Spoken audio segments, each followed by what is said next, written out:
بسم الله الرحمن الرحیم. ګران او قدرمن خوږ نصیب خوږ صاحب، عیدګل ساحل صاحب، نیازي صاحب او زاهد ناز صاحب چې په سټیج باندې دلته موږ سره کوم ملګري ناست دي، د هغو په اجازت داسې څه ساعت مخکې نیازي صاحب ما سره خبرې وکړي چې پنجاب چې دی که نه هغه زمونږ په یوې ضلعې باندې قبضه کړې ده او نور خیبت را سره کړي دي چې اوس یې روغه ضلع هم رانه ګرځولې ده. نو زه دلته تر دې ټولو خبرو دا قرارداد ډېر مهم بولم چې زه عمران خان چې زموږ وزیر اعظم دی هغه ته به نفس نفیس دا خبره کومه، دا غوښتنه ځینې لرمه چې زموږ دغه میاوالي دا نیازیان چې دي دا پښتانه دي، موږ ته دې دا ضلع راکړي او دا د په خیبر پښتونخوا ګډه کړي. او بله خبره دا کومه چې د دغې ضلعې دپاره باید چې پښتانه لیکوال باقاعده تحریک وچلوي په فیسبوک باندې او دا اواز اوچت کړي چې پنجاب خو نور بد را سره کړي دي، کم از کم دا ضلع خو دې راکړي واپس دا زموږ ضلع. بهرحال دا قرارداد دی، تاسو یې تایید کوئ عیدګل صاحب؟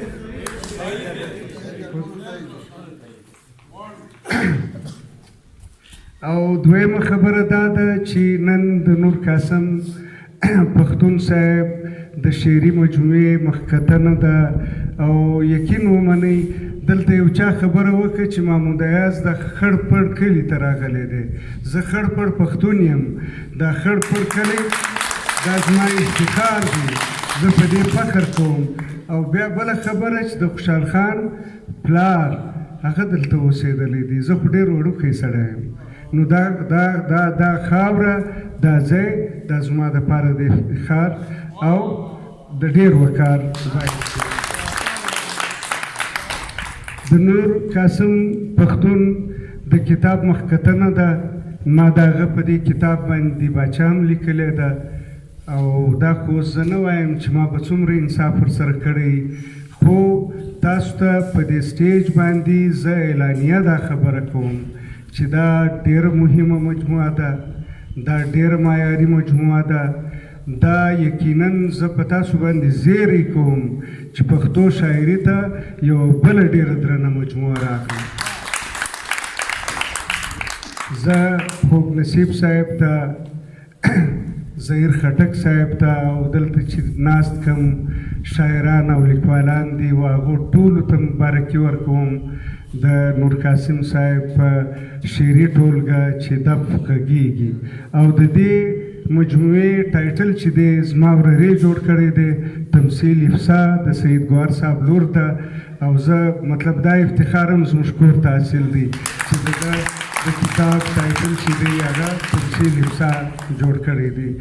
د نور قاسم صاحب په شاعري باندې زه خبرې په دې نه کوم چې ما چې کومې خبرې کول وخت هغه ما په خپلې دیباچې کې کړي دي، خو دومره قدر یم چې نور قاسم په یو څو پښتنو شاعرانو کې، په یو څو نوموړو او معتبرو پښتنو شاعرانو کې یو معتبر شاعر دی چې ما دا وویل چې نو معتبر دی، زما ویل د کاڼي کرښه ده، بیا یې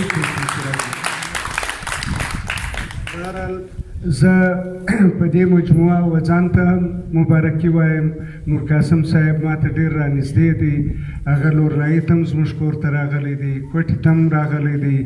دا عالمي سیمینارونه چې پښتو ادبي چمن تل کول، نو اسیر منګل صاحب، سلیم بنګش صاحب، ملک مقبول او نور قاسم او شمس فیګار دا به راتلو او زه به ورسره ګرځېدم، د عالمي کانفرنس دپاره به م پیسې ټولولې، خیرات به م ټولولو، دا زموږ حال دی. او دویمه خبره یو قرارداد بل هم زما ذهن ته رالو، هغه دا چې د عمران خان نه موږ دا غوښتنه هم کوو چې پښتو، سندي، بلوچي او پنجابي ژبې ته به علاقایي ژبې نه وایي، دا قومي ژبې دي.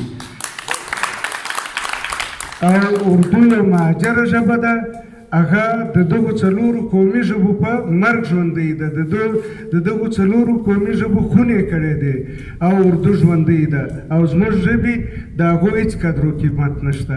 د مثال په توګه زه یوه خبره کوم چې کله پښتو اکاډمۍ په کوټه کې جوړه شوه نو په اول سر کې پښتو اکاډمۍ ته یې د کال 15,000 روپۍ ګرانټ ورکولو. دا ولیکئ 15,000 روپۍ د کال ګرانټ ورکولو او په دې ګرانټ کې عیدګل ساحل صاحب په دې کې د پښتو اکاډمۍ کرایه هم شامله وه، د چوکیدار تنخواه هم شامله وه او موږ پښتو کتابونه هم د دغې اکاډمۍ نه چاپول.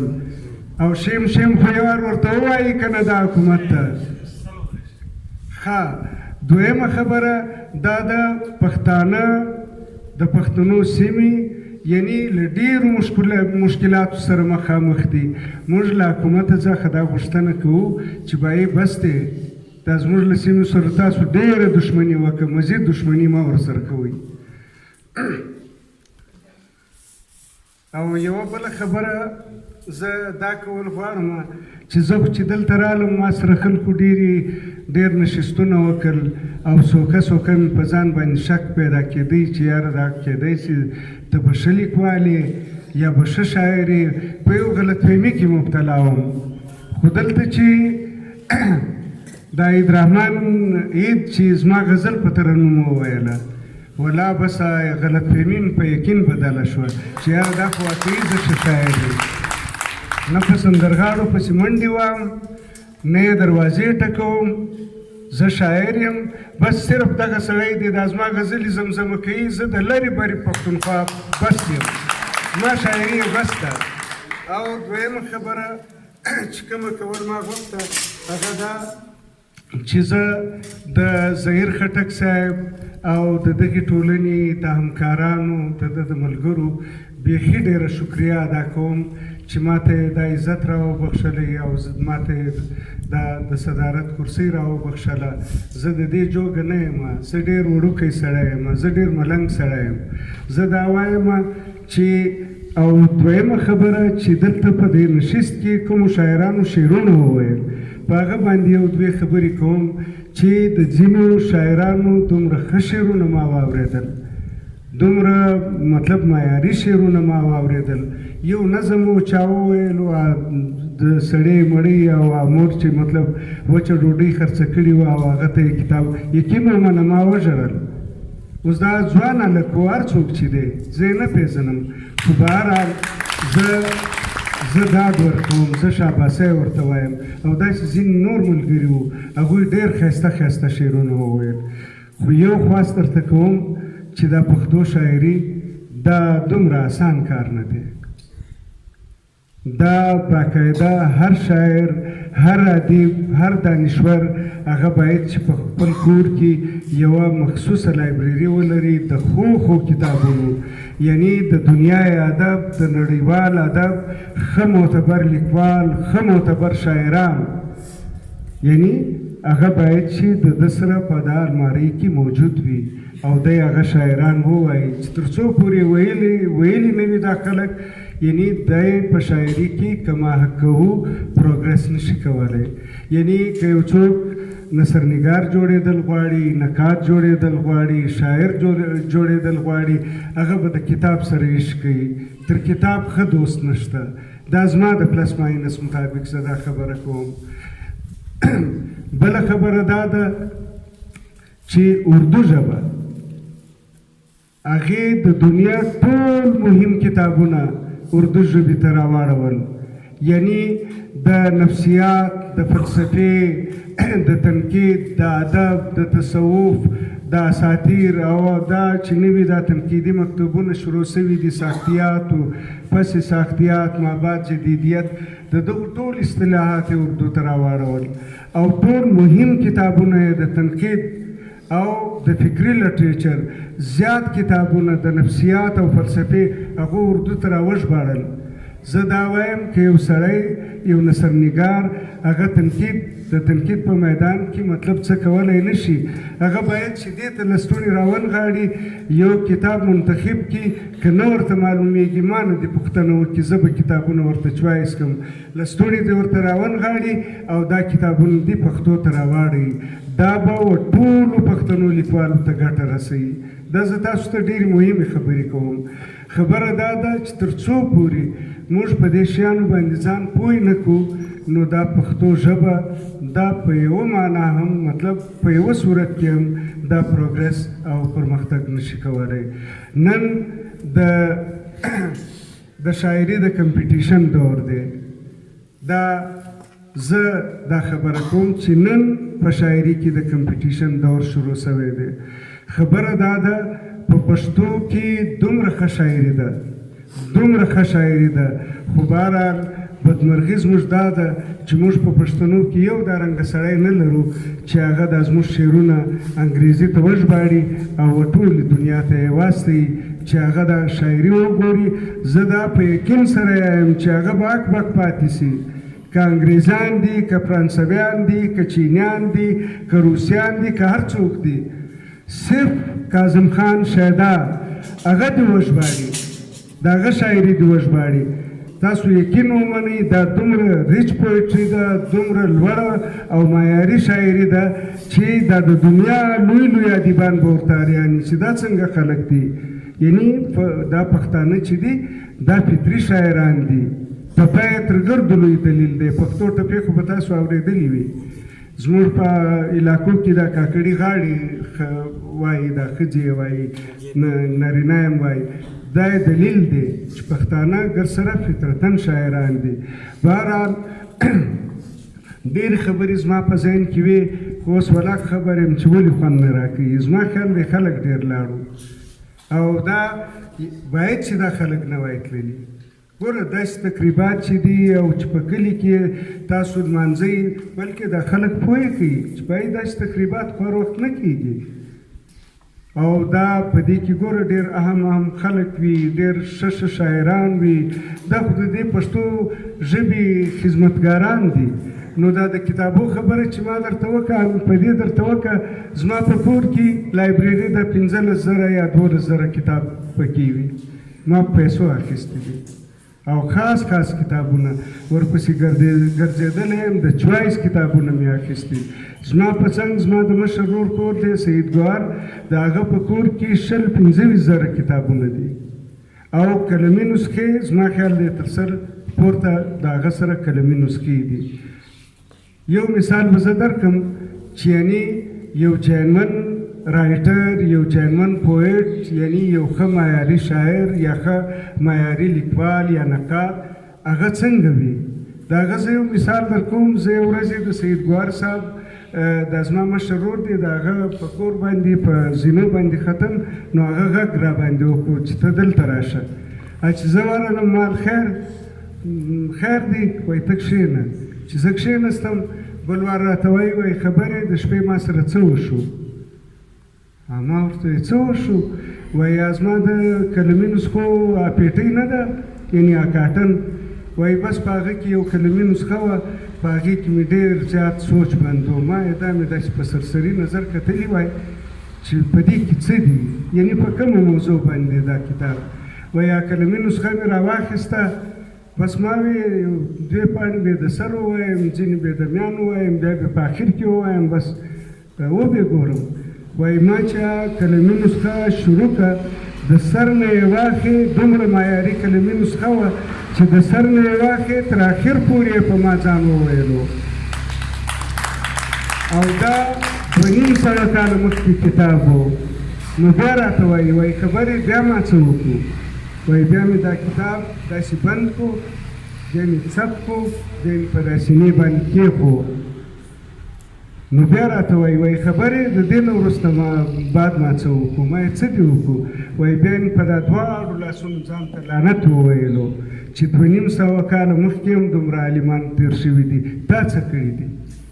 نو خبره دا ده چې د پښتو ادب دپاره، د دې کار دپاره مونږ به مطلب په صحیح معنا هلې ځلې کوو. دا ډېر دروند کار دی او دا پښتو زموږ نه ډېر توقعات لري. بهرحال ستاسو له توجه نه ډېره مننه.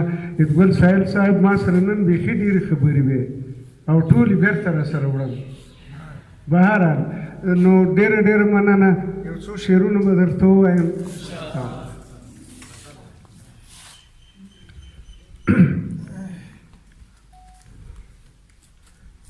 وای موږ به هم اوښکې بدلې په ډیوو کو، موږ به هم اوښکې بدلې په ډیوو کو، تا تیارې څومره راوړې دي ماښامه. موږ به هم اوښکې بدلې په ډیوو کو، تا تیارې څومره راوړې دي ماښامه. سر ټیټي مې خوښه نه د مرګ مې خوښ دی، سر ټیټي مې خوښه نه د مرګ مې خوښ دی، مخامخ درته ولاړ یم انتقامه. سر ټیټي مې خوښه نه د مرګ مې خوښ دی، مخامخ درته ولاړ یم انتقامه. ستا په خیال که دا فرار دی فراري یم، ستا په خیال که دا فرار دی فراري یم، چې وهم منډې حیاته ستا له دامه. او یو څو شعرونه نور دي چې څه انقلابي څه روماني ګډوډ به درته ووایم. روماني شعرونه خلکو ته ډېر خوند ورکوي. چې بیا ولاړ یم د ګلانو په هجوم کې، بیا ولاړ یم د ګلانو په هجوم کې، یم د څومره قاتلانو په هجوم کې. بیا ولاړ یم د ګلانو په هجوم کې، یم د څومره قاتلانو په هجوم کې. او شعر دی چې بس دعا راته کوه ګودره یاره. عیدګل صاحب بس دعا راته کوه ګودره یاره، یم راګیر د غمازانو په هجوم کې. بس دعا راته کوه ګودره یاره، یم راګیر د غمازانو په هجوم کې. او دا شعر چې دی دا تاسو په غور واورئ. څنګه ښکاري رښتیا ووایه زړګیه، څنګه ښکاري رښتیا ووایه زړګیه، لیونی د لیونیانو په هجوم کې. څنګه ښکاري رښتیا ووایه زړګیه، لیونی د لیونیانو په هجوم کې. او یو څو شعرونه نور دي چې شاید په هغه ګلدسته کې رانه پاته شولې، شاید په هغه ګلدسته کې رانه پاته شولې، نښې دې ټولې په بسته کې رانه پاته شولې. شاید په هغه ګلدسته کې رانه پاته شولې، نقشې دې ټولې په بسته کې رانه پاته شولې. او بیا ستا له خیاله سره چرته بهر ووتمه، بیا ستا له خیاله سره چرته بهر ووتمه، او تنهایانې په کمره کې رانه پاته شولې. بیا ستا له خیاله سره چرته بهر ووتمه، او تنهایانې په کمره کې رانه پاته شولې.